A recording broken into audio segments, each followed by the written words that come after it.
Les gens de La République En Marche ont préféré leur parti à leur pays.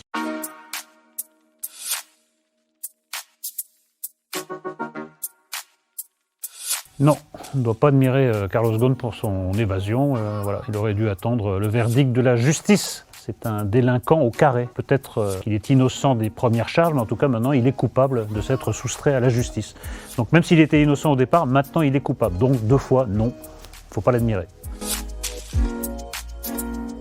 Le coronavirus peut frapper n'importe qui à n'importe quel moment. Cela dit, statistiquement, vraiment, c'est pas de chance de le choper en France. Il y a quelques cas sur 66 millions d'habitants, donc on peut l'attraper, mais il n'y a pas de quoi s'angoisser. Si Mila était ma fille, je lui conseillerais de lire le Coran pour dire un peu moins de conneries sur la religion musulmane. Cependant, la première et la grande priorité, c'est de la protéger de tous ceux qui lui envoient des menaces de mort. Donc voilà. Si j'étais son père, je la protégerais d'abord et j'essaierais d'un peu l'instruire ensuite, parce qu'il me semble qu'elle parle sans savoir.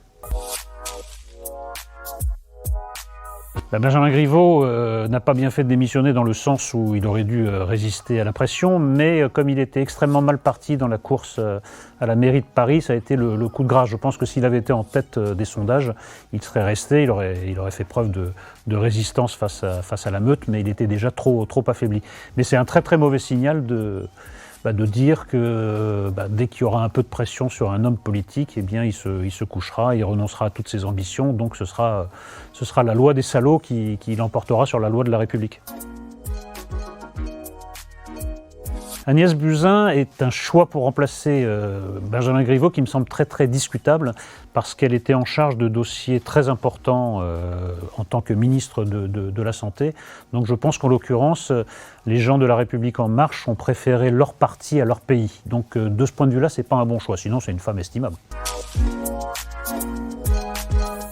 Le moment grève a l'air d'être passé, mais là on est passé à autre chose, on est passé à la guérilla législative, puisque les différentes oppositions ont déposé plusieurs dizaines de milliers d'amendements. Donc ils essayent de retarder un peu le moment fatidique, mais je pense que la grève, oui, la grève en tant que moyen de lutte contre la réforme des retraites est arrivée au bout et que voilà, il y a de moins en moins de monde dans les rues et que les gens se sont résignés. Maintenant, ça s'est déplacé de la rue à l'Assemblée nationale. Non, les réseaux sociaux sont pas pires que le terrorisme et le réchauffement climatique, mais c'est quand même un problème parce qu'on nous a vendu ça comme une grande utopie planétaire. Tous les gens autour de la Terre feraient partie de la même famille, on pourrait communiquer avec des gens du bout du monde, des inconnus, etc. Puis on s'aperçoit que c'est pas ça du tout, que les réseaux sociaux sont devenus pour l'essentiel des robinets à merde.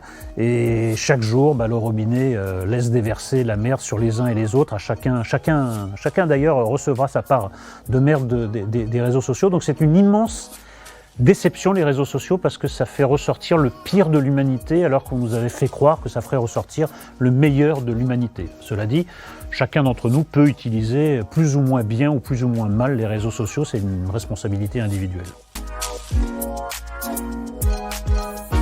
Dont celle de droite. Alors celle de droite, à tous les sens du terme, ça doit être Laurence Saillet. Oui, je m'entends bien avec Laurence Saillet. Elle, c'est une vraie débutante à la télévision. Elle fait une deuxième carrière et moi, je trouve ça très courageux de repartir à zéro quand on a atteint un certain niveau dans une autre profession qui était la sienne avant, qui était porte-parole politique. Donc oui, j'ai de l'amitié et de l'admiration pour ce qu'elle essaie de faire.